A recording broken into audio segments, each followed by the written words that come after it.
Iran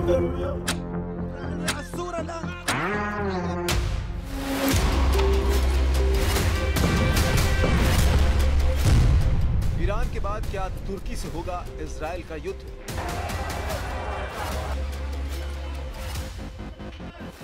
जिस तरह Iran की मिसाइलों ने तोड़ा था नेतन्याहू का एयर डिफेंस, क्या इजरायली शहरों पर वैसे ही हमला करने को तैयार हो रहे हैं एर्दोआन?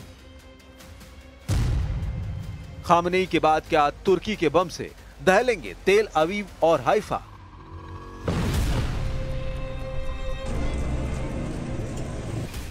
अगस्त के आखिरी दिनों में तुर्की और इजराइल के बीच ऐसा माहौल बना है कि सितंबर के महीने में ही आग नजर आ रही है।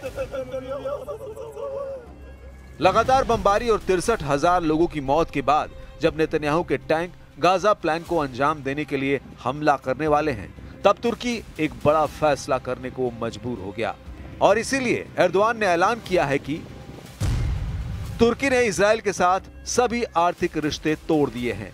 तुर्की ने अपना एयर स्पेस इजरायली विमानों के लिए बंद कर दिया है।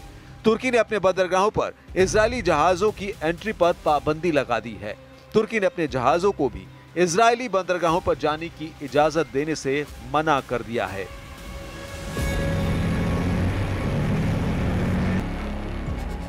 इसके अलावा बड़ी खबर यह भी है कि तुर्की ने इजरायली सेना को होने वाली हथियार सप्लाई में भी बड़ी रुकावट बनने का फैसला किया है। एर्दोआन के देश ने गाजा पर गिरने वाले बम और बारूद को तुर्की के इलाके में लाने से मना कर दिया है। यानी तुर्की में अब ऐसे जहाजों का बंदरगाहों पर आना मना होगा जो इजराइल के लिए बम गोला बारूद लेकर जा रहे हैं। यही पाबंदी उन विमानों पर भी रहेगी जो इजराइल के लिए आसमान के रास्ते हथियार पहुंचा रहे हैं। İsrail gemilerine limanlarımızı kapattık. Türk gemilerinin İsrail limanlarına gitmesine izin vermiyoruz. İsrail'le ticaretini tamamen kesen başka ülke, altını çiziyorum, bulunmamaktadır. क्या गाजा को लेकर तुर्की और इजराइल की टक्कर अचानक हुई? इसे बहुत गौर से समझिएगा। 7 अक्टूबर 2023 में जब हमास ने इजराइल पर हमला किया और उसके बाद जब इजराइल ने गाजा पर बमबारी शुरू की तो तुर्की के लिए हालात सामान्य रहे। एर्दोआन कभी फिक्र में नजर नहीं आए क्योंकि उनकी सभी वार्निंग नाकाम साबित हुई। इसके बाद एर्दोआन पैनिक में नजर आने लगे क्योंकि गाजा में हजारों लाशें देखने के बाद भी तुर्की इजराइल कुछ करने में फेल साबित होता रहा। लेकिन अब 63,000 लोगों की मौत और युद्ध के 700 दिनों बाद जब एर्दोआन को एहसास हुआ कि पानी नाक के ऊपर ही नहीं पहुंच गया, अब पूरा का पूरा चेहरा पानी के अंदर है। गाजा को लेकर एर्दोआन का एहसास 700 दिन बाद जागा है। एर्दोआन की नींद अचानक खुली है। उनको एहसास हो गया है कि पानी तो नाक के ऊपर पहुंच गया है। यह बात साफ है कि गाजा में बमबारी को लेकर तुर्की और इजराइल के रिश्ते लगातार बिगड़ते जा रहे हैं और अब तुर्की इजराइल की उस फहरिस्त में शामिल होता जा रहा है जिसमें अभी ईरान और यमन है। लेकिन गाजा में बमबारी के साथ साथ सीरिया में इजराइल के बढ़ते दखल ने एर्दोआन को एहसास दिला दिया है कि ईरान पर अटैक के बाद उनका नंबर हो सकता है। इसलिए अब उन्होंने गाजा को लेकर इजराइल को नया फ्रंट दिखा दिया है। İsrail'in bugün Gazze'deki Nasır Hastanesi'ne düzenlediği vahşi saldırıda 5'i gazeteci, en az 20 Filistinli şehit oldu. Gözü dönmüş Netanyahu hükümeti insanlık adına ne varsa yok etmek için cani saldırılarına aralıksız devam ediyor. Erdogan Gaza की ये तस्वीरें पिछले 1.5 साल से देख रहे हैं। रोजाना सैकड़ों लोगों और खासकर बच्चों की मौत को देख रहे हैं। लेकिन सवाल बड़ा है कि आखिर एर्दोआन को ऐसा क्यों लगा कि अब पानी नाक के ऊपर निकल गया है। 2023 में यह युद्ध शुरू हुआ लेकिन एर्दोआन कोई एक्शन लेने के बारे में खामोश रहे। इसके बाद 2024 भी गुजर गया, उन्होंने कुछ नहीं किया। लेकिन जब 2025 गुजरने की चौखट पर पहुंचने वाला है तो एर्दोआन को एहसास हुआ कि पानी तो नाक के ऊपर से गुजरने लगा है और अब तुर्की की अपनी बिसात खतरे में है। अब गाजा, यमन, सीरिया और ईरान के बाद इजराइल का युद्ध उनके लिए खतरा बन सकता है। वैसे ऐसा पहली बार नहीं है जब तुर्की ने इजराइल के साथ रिश्ते तोड़ने वाला झटका दिया है। गाजा पर बमबारी को लेकर ही 2024 के नवंबर में तुर्की ने एक तरह से पहली वार्निंग दी थी, जब इजराइल के राष्ट्रपति के विमान को तुर्की ने अपने एयर स्पेस से गुजरने की इजाजत नहीं दी। इसकी वजह से उनकी जलवायु सम्मेलन की यात्रा रद्द हो गई थी।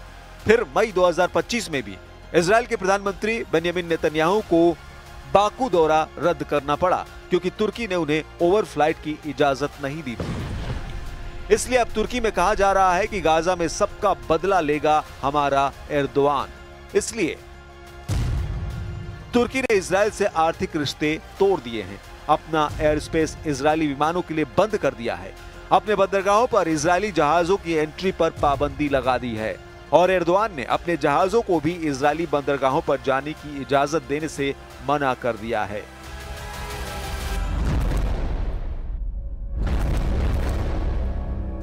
तुर्की को इजराइल को डराने के लिए एक बड़ा धमाका जुलाई में किया था और बता दिया था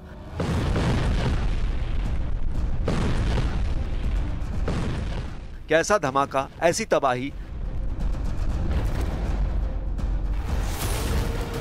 ऐसे कपा देने वाला ब्लास्ट।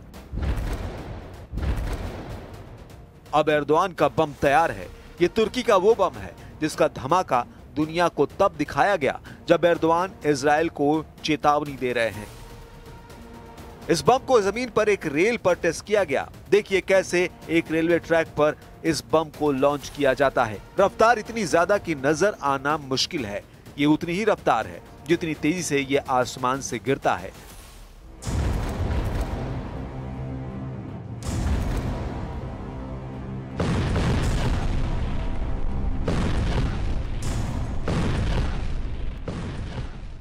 और फिर सामने रखी 7 मीटर चौड़ी कंक्रीट की दीवार पर यह धमाका करता है।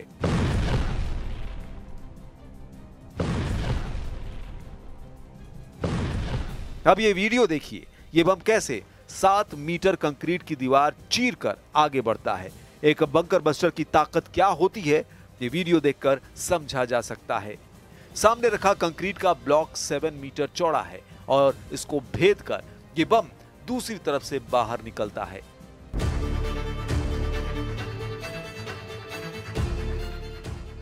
अब देखिए तुर्की के बम ने कंक्रीट के टारगेट को किस तरह तबाह किया। तुर्की का यह super bunker buster bomb 7 metre की कंक्रीट को भेद कर आगे बढ़ता है और फिर धमाका करता है।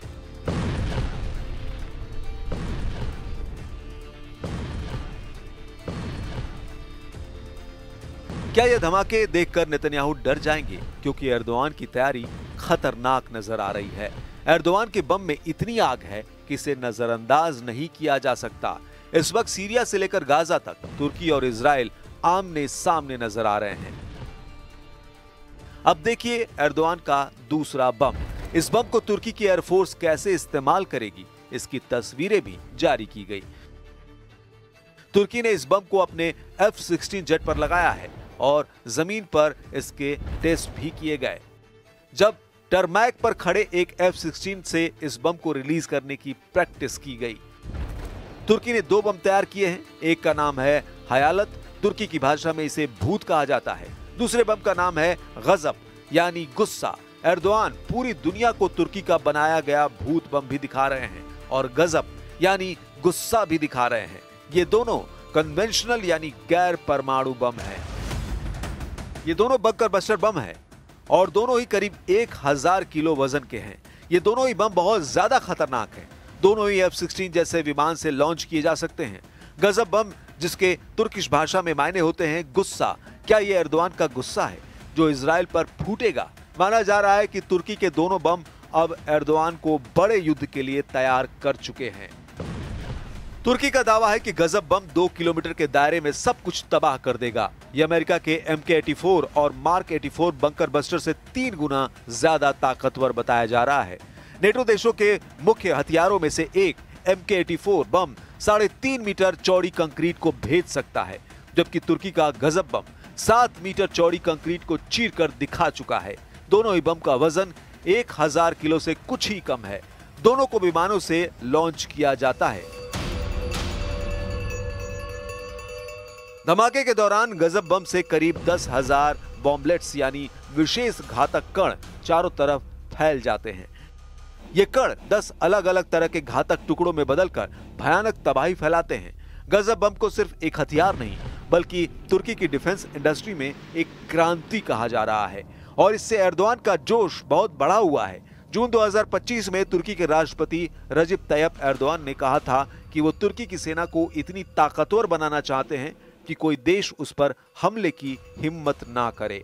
सवाल है कि क्या एर्दोआन का ये मैसेज इजराइल के लिए माना जाए, क्योंकि तुर्की अब ऐसे बम और मिसाइल तैयार कर रहा है जिसके दायरे में इजराइल आराम से होगा।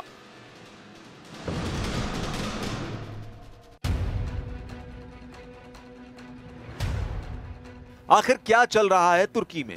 कुछ दिन पहले ही तुर्की ने अपनी हाइपरसोनिक मिसाइल दुनिया को दिखाई थी।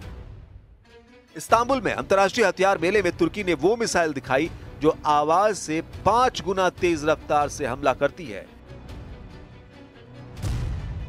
यह है तुर्की की तैफून ब्लॉक 4 मिसाइल, जो एक हाइपरसोनिक मिसाइल है। इसे तुर्की की मिसाइल बनाने वाली कंपनी राकेस्तान ने तैयार किया है। इस मिसाइल की रफ्तार है 6000 किलोमीटर प्रति घंटा। यह मिसाइल 1 सेकंड में 1666 मीटर की दूरी तय करती है। एर्दोआन का मूड युद्ध का नजर आ रहा है। उनकी सेना कुछ बड़ा करने जा रही है। यह खतरा नेतन्याहू को भी नजर आ रहा है। ईरान के बाद अब तुर्की और इजराइल के बीच तनाव बढ़ रहा है। इजराइल में माना जा रहा है कि तेजी से उभरता हुआ तुर्की उसके लिए नया खतरा बनता जा रहा है और यह खतरा ईरान से भी बड़ा हो सकता है। एर्दोआन के नए नए बम इसकी वजह माने जा रहे हैं। पहले एर्दोआन ने तुर्की की हाइपरसोनिक मिसाइल तैफून दुनिया को दिखाई और उसके बाद उस बम का धमाका दिखाया जो तुर्की का सबसे शक्तिशाली बम कहा जा रहा है। ये दोनों तस्वीरें न सिर्फ इजराइल बल्कि हर उस देश के लिए खतरा है जो तुर्की को अपना दुश्मन मानते हैं। इन दोनों हथियारों की चर्चा आर्मेनिया में हो रही है। इसकी चर्चा ग्रीस में भी हो रही है और इसमें तो कोई शक नहीं कि इजराइल में तो इन दोनों हथियारों का सीक्रेट पता करने का मिशन भी शुरू हो चुका है।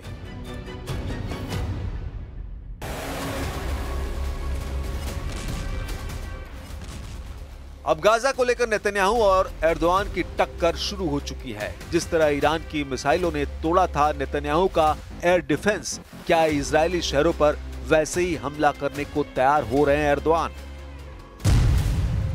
सवाल है कि क्या ईरान के बाद तुर्की से होगा इजराइल का युद्ध?